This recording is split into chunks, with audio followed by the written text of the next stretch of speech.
Shanduganda. Musho. Aw mthiya. Owathiya ngenkomo. Abafokazane bathiya ngamahlahla. Ndabezi. Wena ma. Giya. Giya ngengo. Awangisho kamnandi. Hey wamuhle ngathi kuphumila. Who has trained you? Who has trained you? Who has trained you? Answer my mother. Mntakwethu ngithi nje ngikhulumela amageba ngoba waligcina ni. Khuleka ngiyabakhuluma nagoku. Bazongizwa osalayo. How Mbatha, it's so great to have you. Thank you very much for taking this time and chatting to us. It's Sabby, it's Altavis. I'm good. Ngiyaphila. This is a big moment for you. It's you're part of legacy. It's so crazy because 30 years ago, this is when the movie came out, you know, and you turned 30 years, if I'm not mistaken, this year. Like, how do you feel to be part of this legacy? You know, it's incredible, man. You know, the movie actually came out in '88, so it's older than me. Oh, it's insane. But I'm honestly, I'm just humbled, and I'm excited. Obviously, I'm very nervous. All the jitters, all the butterflies, and but at the end of the day, you know, it's just trusting the process and truly just trying to show up for the moment.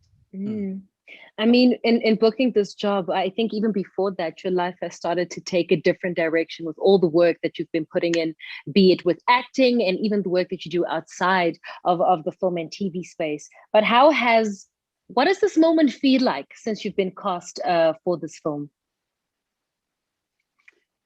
Daunting. Sheesh. Very, very daunting. I think that's the word. And also just, yeah, daunting. But honestly, I'm excited. I get to you know showcase this film around the world. It's gonna travel in the way that it travels. It's 240 countries, and you know it's a film that also means so much to people. You know, when people found out that the sequel was being made, so many people would just stop you and be like, "Don't mess it up." You know, I remember I was at the embassy in South Africa, and the lady was like, "Paramount? Oh, which movie?" I was like, "Coming to America," and she looked up and she said, "Don't mess it up." I was like, okay. And it's also a film that, came out at a time that, Black people were, seen in a one-dimensional way. African people specifically were seen in a very one-dimensional way in Hollywood, in film. And I think it was the first Black fairy tale, and that in itself shifted a culture. It was a huge culture shift because, it's important to view ourselves in a particular way so that we can be able to show up in the world in a particular way. Yes. Yeah. You've attended so many auditions, I'm sure, in your career. You're out in Abu Dhabi handling your business. You get this call. You have to touch down in LA to audition. Take us through the auditioning process for this job. Like, how intense was it compared to the auditions you've done here in SA? I think every audition is intense. If you are a working actress, it's not fun. Nobody likes to audition, It's a very vulnerable journey and a vulnerable experience, But I think for me, it was obviously because I knew what the role was. I read the job description. I read the script, everything. I mean, the character description, and I read the script. I definitely knew that it was something that I wanted to be a part of, beyond the fact that it was, all the original cast members were attached to it, which is also important for a sequel. You don't want to see a sequel if the original cast is not there, because I want to know if all the people that made me fall in love with this movie are going to come back, So obviously the audition process was quite intense, but I had been through so many other auditions as well. And, with Hollywood, you can never bet on anything, especially with, knowing that there's so much opportunities that are out there. So, I remember just having a talk with one of my mentors, and she told me, she said, "You know what? It's another day at work. You're there to make their job easier." Because, you show up in a way where you're not saying, "Oh, please give me a job." No, I'm here to make your day easier. You found your girl. And I remember like walking into the room and just, having that. And of course, very daunting, but the casting director was just awesome. And she was just incredible. And I'll forever be indebted to her for just being so warm and inviting and, straight after that, I'm like, thank you so much for the opportunity. I dash back to my apartment. I grab my suitcases. I'm running to the airport because I was late for my flight. I get to the airport, I get on my flight, I land, and I'm off to rehearsals for the South African Music Awards, and that's it. And then you get the call back. Are you back next Monday? I'm like, this is an expensive dream, my God. Yeah. Oh my God, yeah. You're jet lagged in between everything. And I know it's such a great thing that you just mentioned how there's a sequel to something. And it's so important to know whether the original cast is still in the sequel. And you've got the likes of James Earl Jones, you've got your Eddie Murphys, you've got sorry, I almost said Blade. I'm like, that's not his name.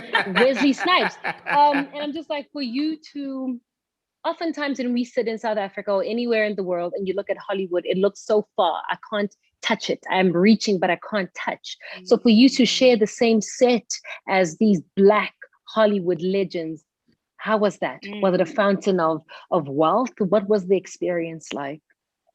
Unbelievable. Actually, I'm not going to say unbelievable. Matthew McConaughey says he doesn't believe in the word unbelievable. Therefore, I don't, because he's my husband. And that's my business. Insane, amazing, incredible, inspiring to be surrounded by Hollywood royalty who have also impacted Black Hollywood royalty in such an incredible way, who have birthed so many other careers that were inspired by that.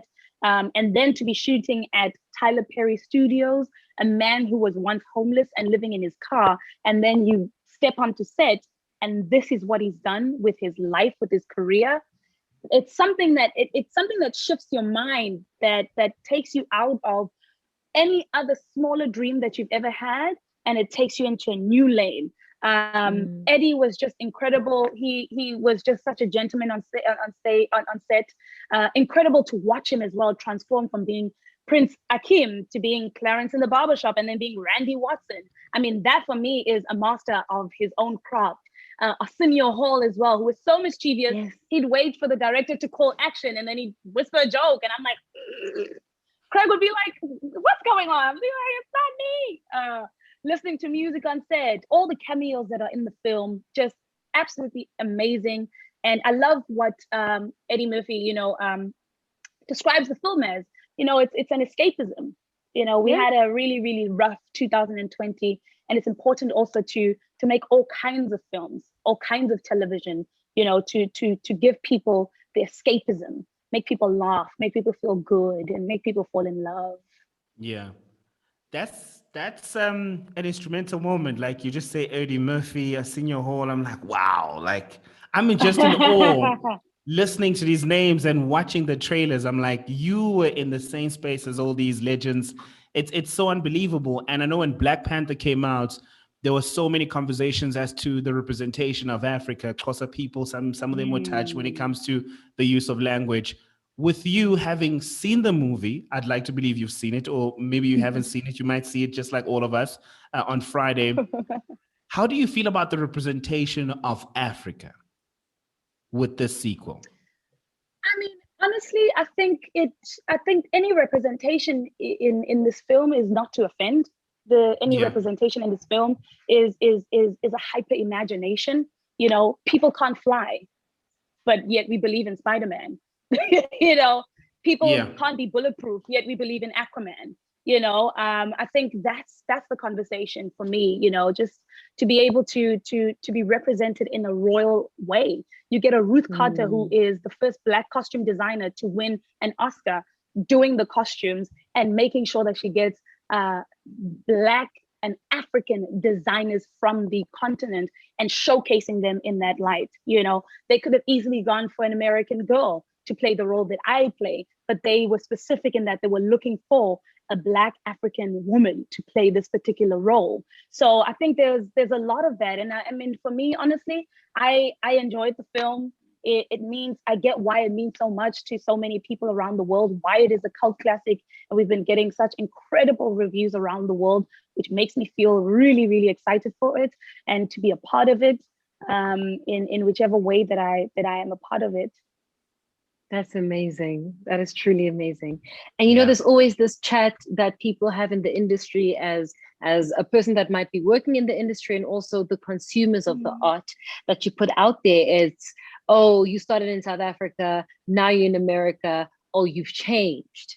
Did you did you experience that? Because oftentimes when you have this conversation with African talent that now starts working abroad, it's the matter of, I wasn't celebrated in my home country, but the moment I do great things outside of my home country, suddenly that's our girl. We know her from the come up.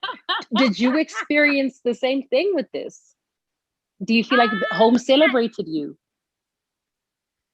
To be honest, I'm such a weird individual in that I don't allow the praises to make me feel better about myself, and I don't allow the criticism to take away from myself. It does not shift my needle. And I think in this industry, especially because how fickle it is and how cancel culture happens, you can never take the opinion of the masses to be the thing that makes you feel anything about yourself. Of course, Yeah. we want to be good human beings and decent human beings in society. But I do think that, people have always rallied around me. I'm a product of public votes, how my career even started was that I would have never been in the top 3 of the MTV base had I not been given, the votes by people, around the country. And so for me, I don't see it as like, oh, I'm not being celebrated. Y'all don't see me. It's so sad if you do work because you want to be seen. It's so sad if you do work because you want to be celebrated. Do the work because you want to push the narrative forward. Do the work because you want to inspire the young girls from Emalokshini, the young girls from even Amasababsini, to really look at you and see you as a tangible representation of a dream. Because so many times a dream can just be a dream that you see and not a dream that you see, but a dream that you can, think of. But it's not until a Nomzamo Okamuga Kwamashu is from literally absolutely nothing to being Unomzamo who can sit here and talk about a Coming to America sequel. That's my goal. I can't speak for anybody else. Yeah. When you said that, has it sunk in? Your name is followed by Hollywood actress. You can't go on, girl. You can't go on. That makes me nervous. Yeah, that makes me nervous. My God. You are good. Now, before we get to know the character a little bit more, you're one of those talents I feel like is fortunate enough because you got to travel Africa. You are aware of several realities of various parts of the continent through your, the work that you do, because you do so much work. I'm keen to find out, when it comes to drawing inspiration, which countries did you look into? Did you go to the western part of the continent? Did you go to the southern part? Where did you go to draw inspiration to be able to project this character well? Sheesh. I definitely consider myself as a Pan-African. And I think it's my travels and the work that I do on the continent with all the women that I get to encounter. I've encountered first ladies. I've encountered members of government. I've encountered women who are from the refugee camp. I've encountered actresses and musicians, all kinds of African women. And so for me, I didn't want to place the character in South Africa just because I'm South African. I wanted her to just be an African woman so that anybody who's watching it across the African continent can feel represented and see themselves. So it was about just bringing the nuances. I don't know if you guys have seen that stuff on social media where it's like, did we all grow up in the same house? Like, 'cause that used to happen. My mama used to do the same thing. So, for me, it was important to just grab those nuances and those similarities that we have and truly just like bring that character to life. And speaking of wanting to not represent everyone, but making everyone feel like they see themselves in you, can you tell us more about the character that you play in this movie, her name and why you speak the way you do, why you walk the way you do, why you hold yourself the way you do as the character in this film? Her name, guys, on the street, ne? Just give it some time. There's always a fire in LA. Yeah. So anyway, her name is Mirembe. It's a Lugandan name. originally from Uganda. It means peace. She is witty, she's smart, she's charming. There's another one.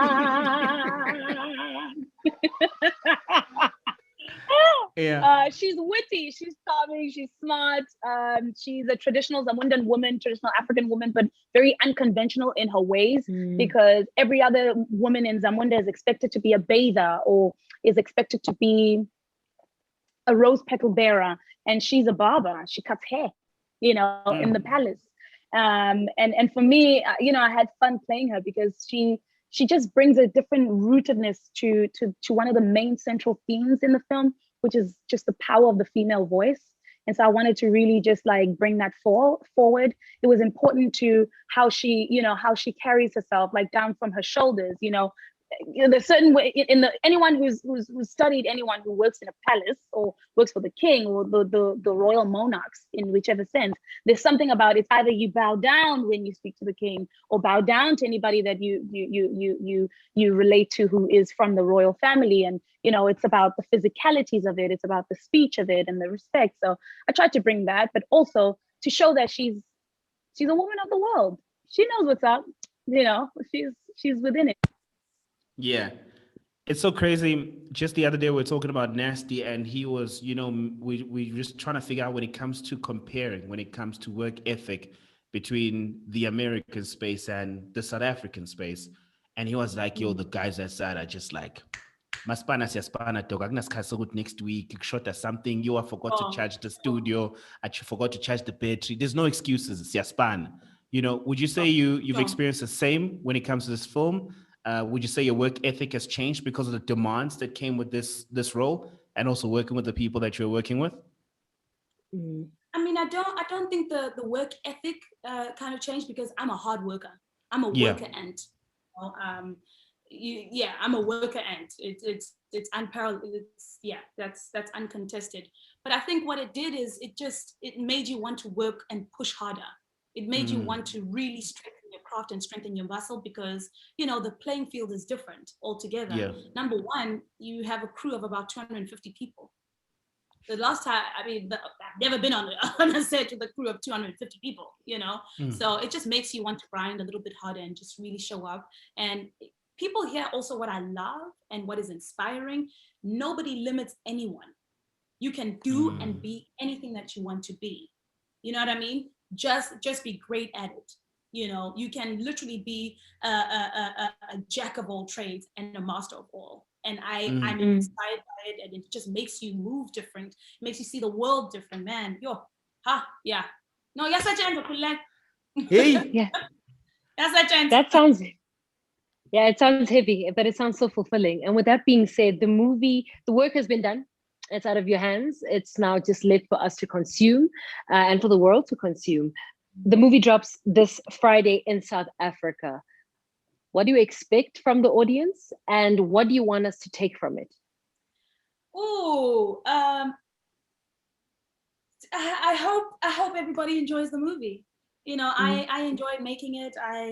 I enjoyed every single day, every single moment. Obviously, the nerves are there because you want people to love the work that you produce. But again, you can't really make everyone happy. But what I love about what Eddie likes to say is that, this film doesn't try to make any political statement. This is an escapism film. Like, come through, have fun, laugh at ourselves, laugh at each other, and reminisce. There's such a beautiful nostalgia about this movie. The cameos are insane, and I will give a hint that please, there's another South African that does a cameo, and that's where I'll stop. Fellow South African, it's not my cousin because it's not my cousin.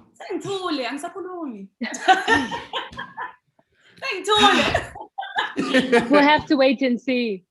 We have to wait and see. Congratulations, Nomzamo. Keep flying, keep shining, and we're certain this is the first of many. And just keep representing yourself before you think of representing this country. Thank you so much. Siyabonga, ma'am.